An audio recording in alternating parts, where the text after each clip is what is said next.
What if I were to tell you that the very same institutions set up to train Christian ministers and spread the gospel are now relentlessly persecuting the same faith they were set up to defend?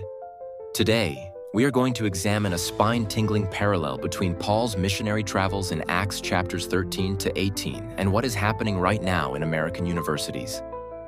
In Acts 13, Paul and Barnabas are summoned to preach in the synagogue of Pisidian Antioch. The people beg them to return the following week. But upon their return, angry religious leaders stir up a crowd and drive them out of the city. Sound familiar?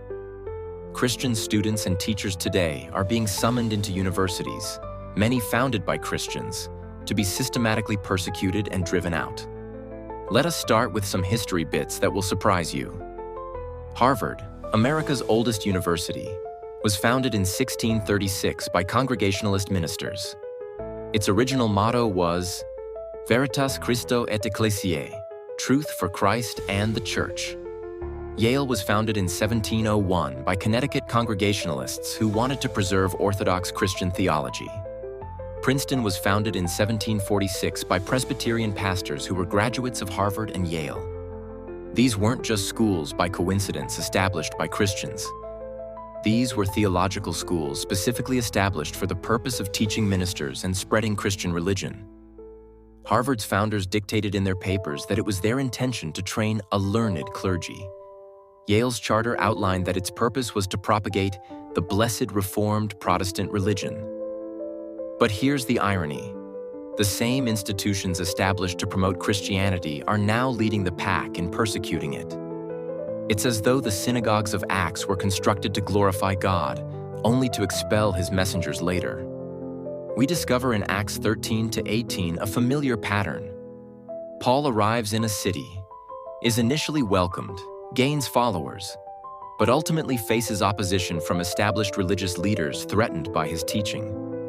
They stir up mobs, make false accusations, and drive him out.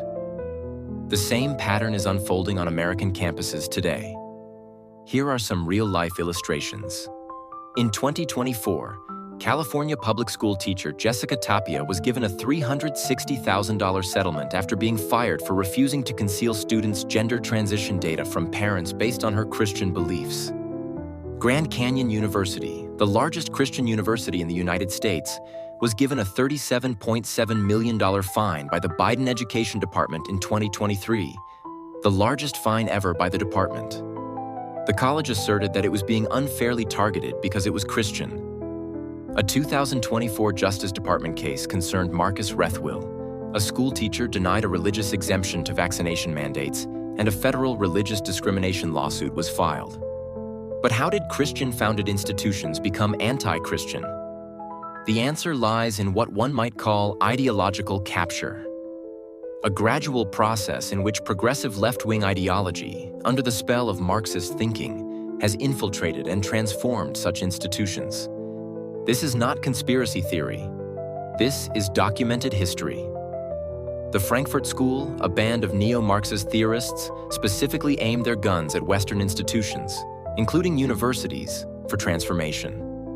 Their long march through the institutions has been breathtakingly successful. Italian Marxist theorist Antonio Gramsci realized that revolution would not arrive solely through economic rebellion, but through cultural hegemony, managing the narrative in schools, media, and other cultural institutions. Woke ideology today is really cultural Marxism rebranded for the 21st century. This is what makes this persecution so heartbreaking. Christianity was the impetus behind almost every significant social justice movement throughout American history. The abolitionist movement against slavery was led by Christian ministers and prompted by Christian theology.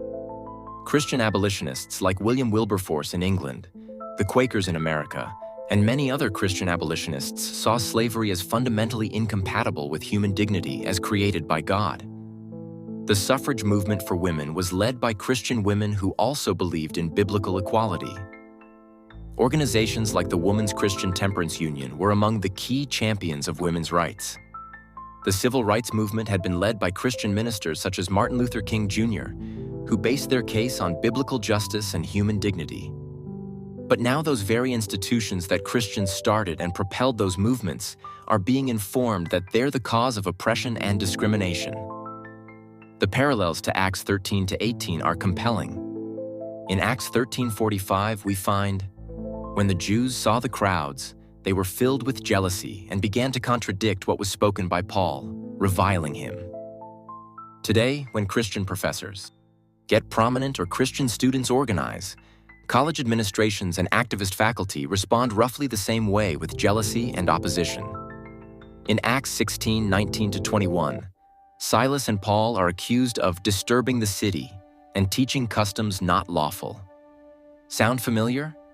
Christian viewpoints are now labeled hate speech or harmful to campus climate.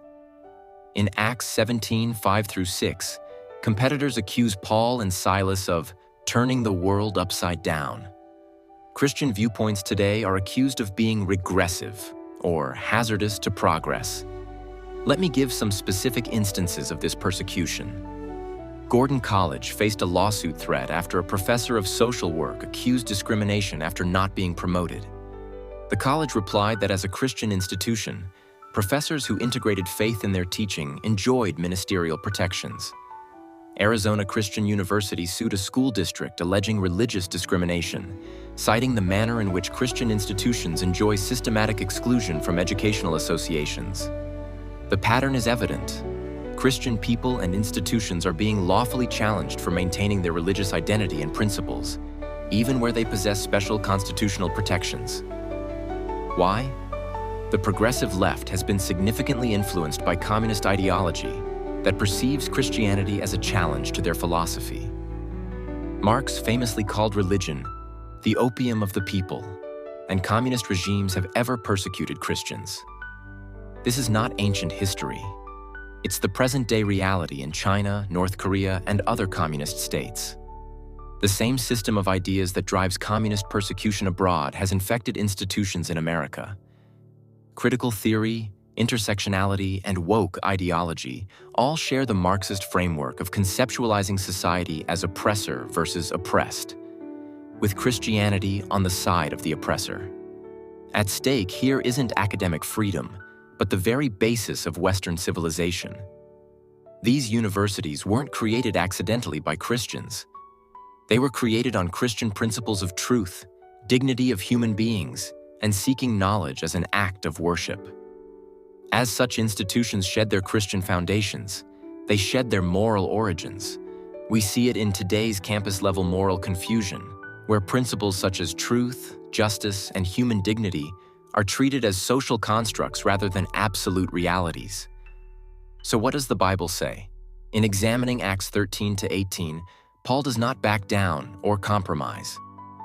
When he is pushed out of one town, he shakes dust off his feet and moves on to the next. He continues preaching the gospel boldly. Similarly, Christians today must 1. Remain steadfast in faith without compromising. 2. Stand with Christian schools and professors persecuted. 3. Create alternative schools when necessary. 4. Engage in court battles to maintain religious freedom. 5. Informing others of this systematic persecution. The same gospel that drove Paul to plant churches throughout the Roman Empire is being used today to establish Harvard, Yale, and Princeton.